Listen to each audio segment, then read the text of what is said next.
once again for the renegade master. Back once again for the renegade master. Back once again for the renegade master. Back once again for the renegade master. Back once again for the renegade master. Hello my renegades, and we are back and we're getting into Love Island season 10, and this time episode 37.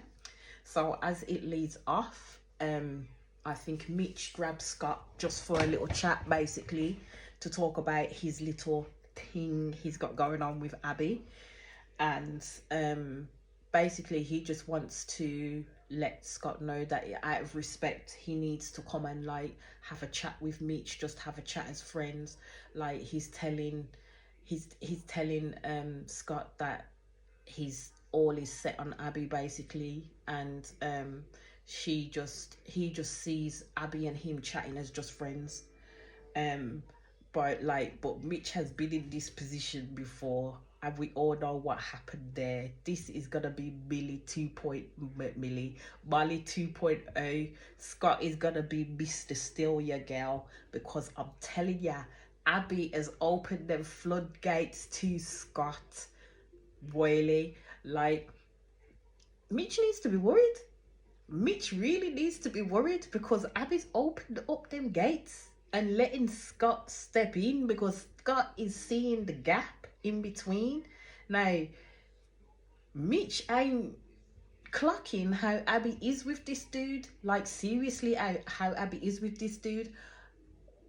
I just think she's going to end up playing these two off against each other. I don't know why, but I just think she's going to end up playing these two off against each other in the way that she kind of maneuvers her way with Mitch and with Scott, basically. But yeah, that girl's open. She ain't closed off to nobody. She's open, and she wants to get to know Scott more, because at the end of the day, as she said, Scott is a little bit of her. Scott is her type completely. But my question is when you keep going for your type, you're on here because obviously your type has not worked out for you. So why do you think going for your type in the show is going to work out for you? Just a little thought that dropped into my head. But again, let me know what you think. So then, as they do, move to Uzi and Kaidi. They're having a chatter. Uzi, they're saying about how they would be a power couple on the outside, and I'm kind of like, well, hold your bloody horses. You've only just started talking to each other at the end of the day. I mean, even when you was in Casa Amor, you didn't talk. When you moved back into the villa with Ella, when Ella brought you in, you and Kaidi still hadn't spoken, really. It wasn't until Ella made her decision that she is sticking by her main. She's sticking by her main, that you then decided to make plays towards Kaidi. So how Kaidi doesn't see that she's second best is beyond me. But you know what? No woman wants to think that they're second best to anybody at the end of the day, do they? So we'll see how that one goes. And then you see Mitch just having a bit of a chat, and Mitch is literally just like, you know, putting his stake down already. Abby is his.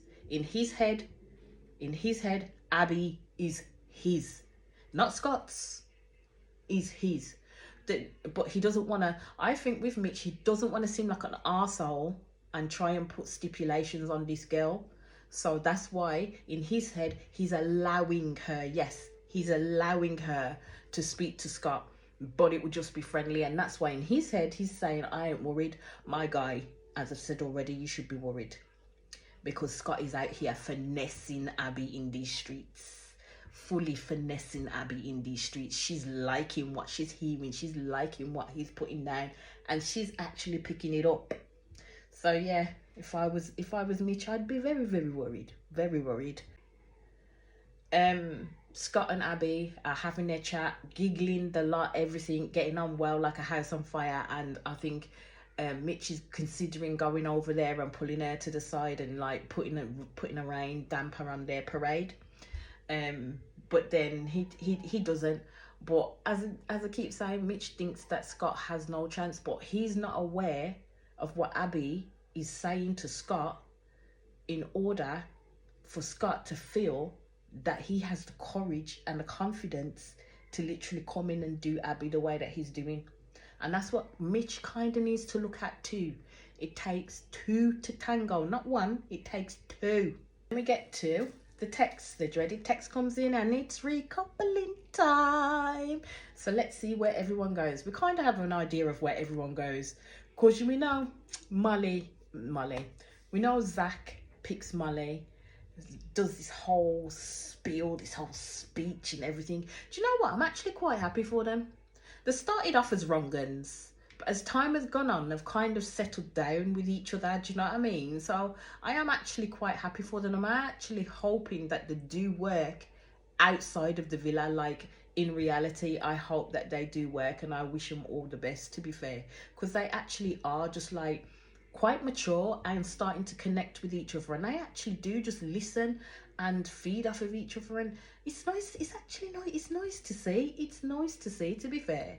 So I think Molly was a better match for Zach than Molly was for Mitch at the end of the day. So in essence, all things happen for a reason. That's how I see it. All things happen for a reason. But you like let me know what you think. So then Elon gets up and Elon does his speech, and we know he's picking Kath, which he does. He picks Kath, and Scott did look a little bit downcast when he did pick Kath, but we all knew it was coming, and Scott knew it was coming too. So then we go to Ty, and of course Ty picks Ella.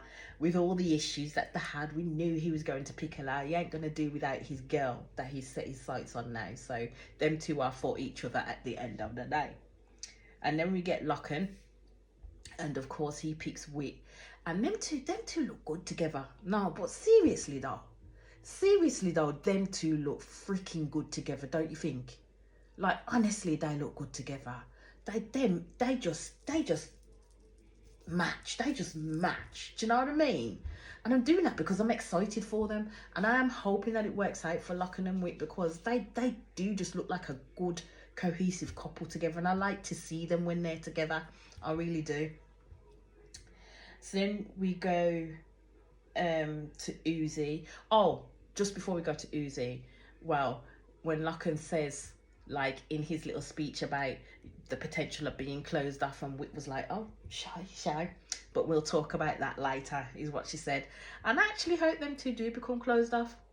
I really do hope them to become closed off, and nothing doesn't kind of get in the way of what they're currently building with each other, because I think sometimes the couples can get a little bit complacent with each other when it's been such a long time that bombshells and bums haven't come in. They get a bit complacent with each other and don't really set that tight set of like boundaries and have those talks with each other if someone else was meant to come in. And the pattern happens where they pick someone to have a date with or to talk to and stuff like that, and sometimes the open communication is needed to be had before a bum or a bombshell comes into that place. So then it moves, as we say, it's back to Uzi and Katie, and of course Uzi picks Katie. Then we get Sammy, and of course he picks Jess. And I was like, after everything, after all the shit that he just put Jess through, he better pick Jess at the end of the day. But this is what I mean about her being so quick to forgive him, because he doesn't learn a lesson. He doesn't learn a lesson, because this is not the first or the second time they've gone through this shit. This is the third time they've gone through this shit. And I'm like, if you ain't learned by now, then you ain't never going to learn, and Jess ain't going to teach you them learnings, because she's too quick to forgive you. I'm glad she stepped into her strength and told him about his bullshit and told him about himself. But the problem is after that, she gives it a bit of space, but then she's too quick to forgive him as soon as he says sorry. But my thing is that man has not learned how to apologise properly. At the end of the day, he thinks an apology is going to fix everything. But yous lot let me know what you think in regards to Sammy and that situation. Oh, the next bit is a little bit pants, because I was kind of hoping that the producers would fuck it up a little bit by letting Scott go after Sammy and Jess, and then letting Scott then pick Abby, because that was going to be his choice. Basically, he would have picked Abby, and then seeing what Mitch would have done. That's how I would have played it anyway, in the order that it goes. But no, they ended up letting Mitch go first, and of course Mitch picked Abby. He ain't gonna leave her out there dangling for this man. No, of course Mitch picked Abby, as expected. Scott did look a little bit downcast because Abby was the person he wanted to pick. Scott had no choice but to go with Amber at the end of the day, because Scott and Amber were the only two singles left, and Montel picked Leah as per usual. So as I said, I swear, with Sammy, he's for the freaking birds. He really is for the freaking birds.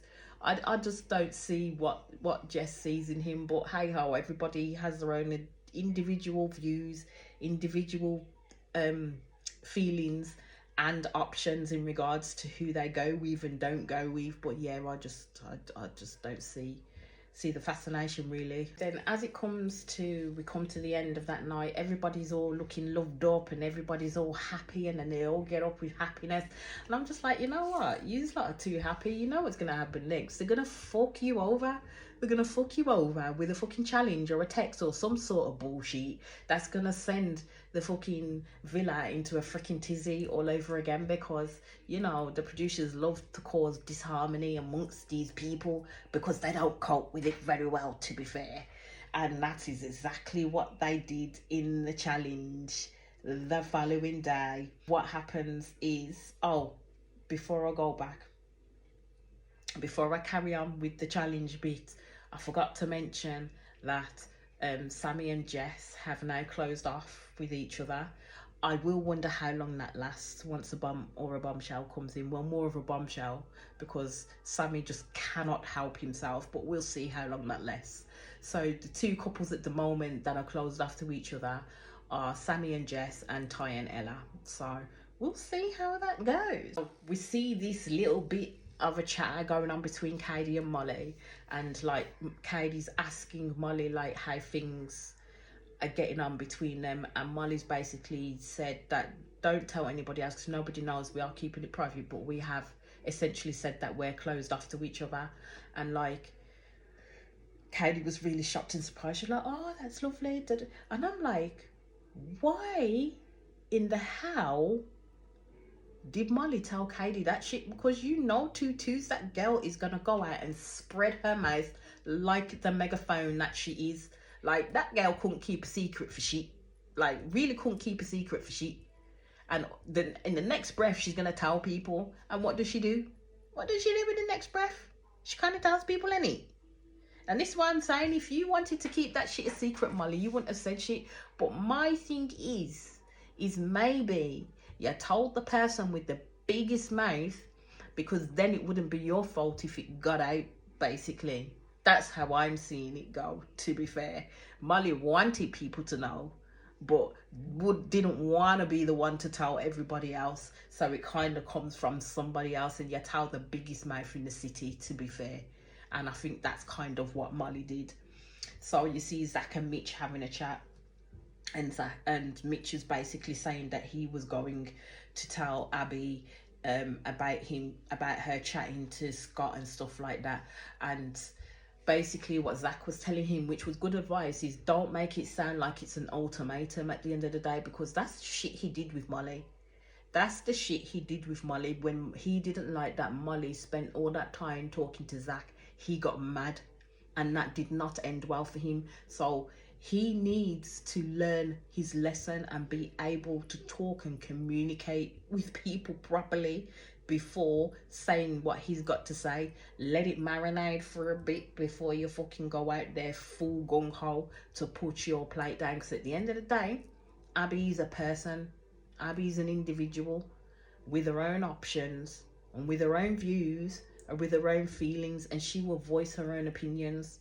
So to be fair, just because he's feeling like he wants to lock it off with Abby completely and they're in this space together, doesn't mean that Abby wants to lock it off completely with you, because just cause she's saying that she's open when she's talking to Scott. So obviously she's not in the same realm as Mitch, and I'm telling you, it's not going to end well for them two. It really is not going to end well for them two.